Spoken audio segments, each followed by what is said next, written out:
Hello everyone, nice to meet you. My name is Nicola Tommaso. I'm an architect and a PhD candidate at the University of Ferrara, Italy. And today I want to present you my contribution entitled From Heritage to Sustainability, the Italian Historic Villages as a Model for Contemporary Urban Future. A part of my academic research focuses on the regeneration of historic villages, with particular attention to sustainability, energy efficiency, decarbonization, and resilience, taking care together the social, cultural, and landscape values. I would like to start with a simple question that guided this research, this contribution. And the question is, can historic villages be considered not only fragile settlements, but also model for contemporary resilience and sustainability? Usually, when we think about Italian historic villages, we associate them with the population, abandonment, and decay.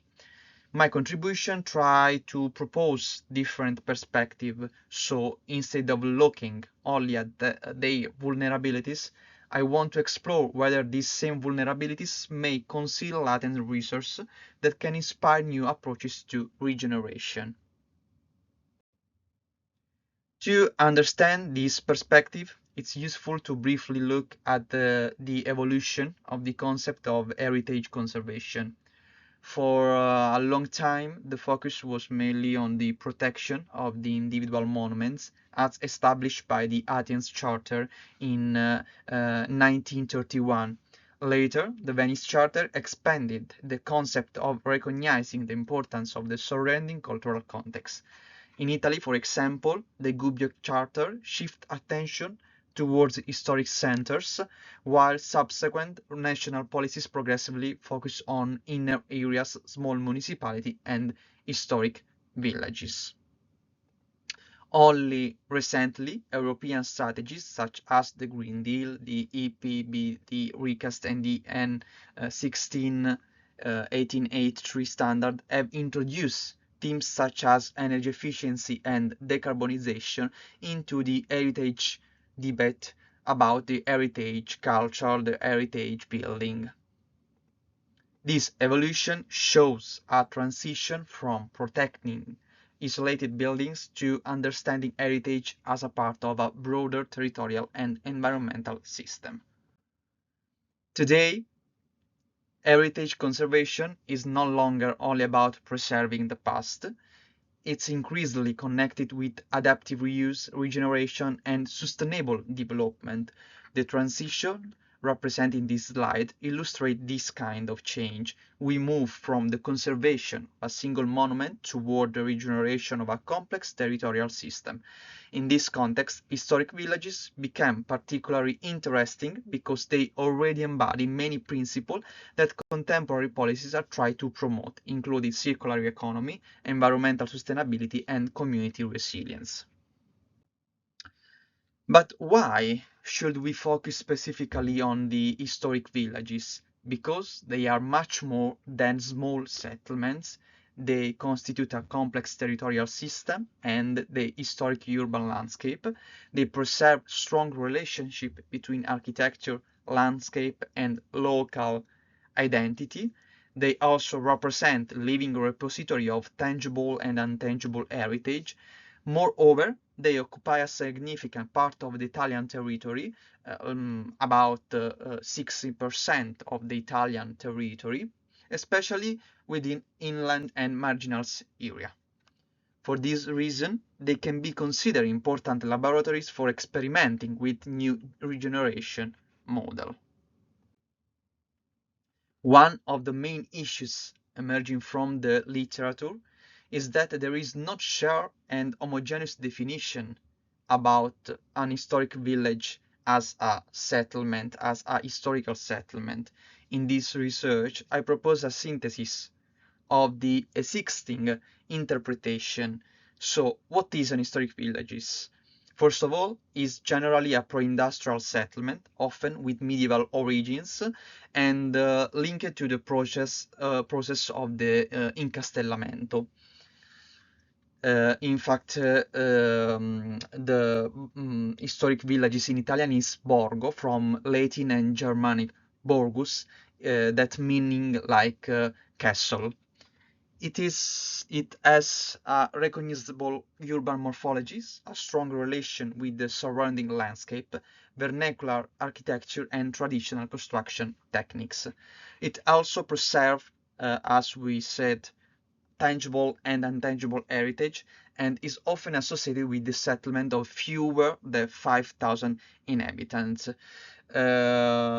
We decide to limit the number of inhabitants to 5,000 because the last national policies and program are focusing on this kind of range of population about the historic village, but there are also large context, large place that we can recognize as historic villages, like Sassi di Matera or other kind of place in Italy. But actually, we are considering this number of inhabitants because these contexts are the contexts that um, are living mainly the abandonment, decay, and depopulation situation and events.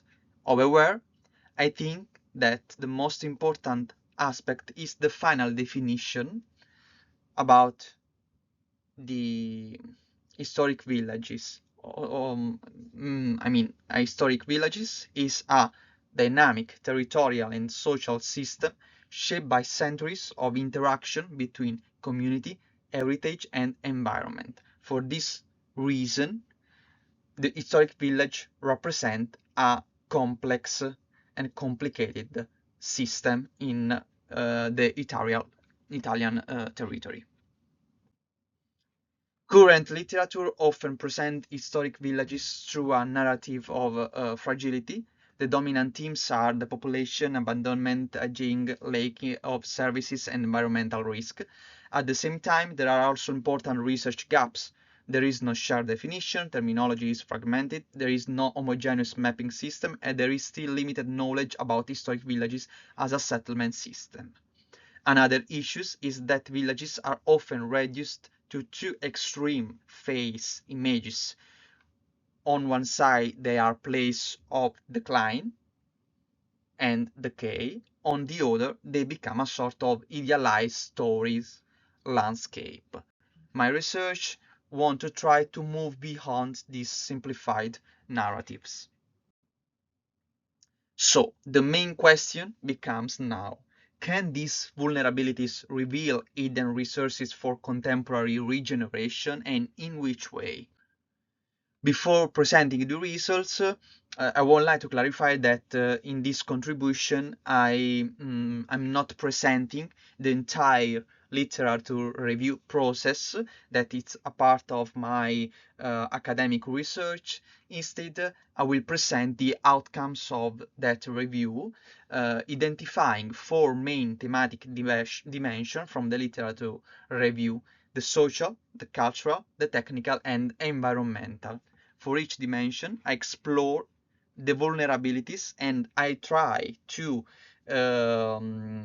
focus on the possible latent resources. To support my results about the latent resources, I choose some representative case studies from the Italian territory. As you can see in the slide, I chose Succiso from Emilia-Romagna, Ventasso, Campolo, always from Emilia-Romagna, in the northeast part of Italy, Castel del Giudice, Isernia, in the middle between the center and south of Italy, and Ferla in Sicily, in the south of Italy, to support the idea that the vulnerabilities could be considered at the same time also latent resources. Their choice depend on their relevance in the literature framework and for their positive regeneration process approach that make them the best practices. These selected villages came from different Italian regions and are not intended as best practice, but an example showing how vulnerabilities can generate opportunities in this context, in this contribution. So we can start with the first thematic area. From a social perspective, historic villages face well-known challenges: the population, aging, employment, and the loss of local services.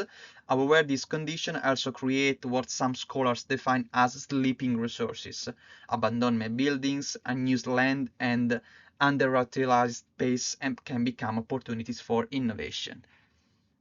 For example, we have the case of Suciso that demonstrates how a community cooperative can reactive welfare service and economic activities. Or, for example, Castel del Giudice show how abandoned heritage can foster local entrepreneurships. And Ferla highlights the potential of the energy communities to combine social cohesion with sustainable energy production. The other one is the cultural area.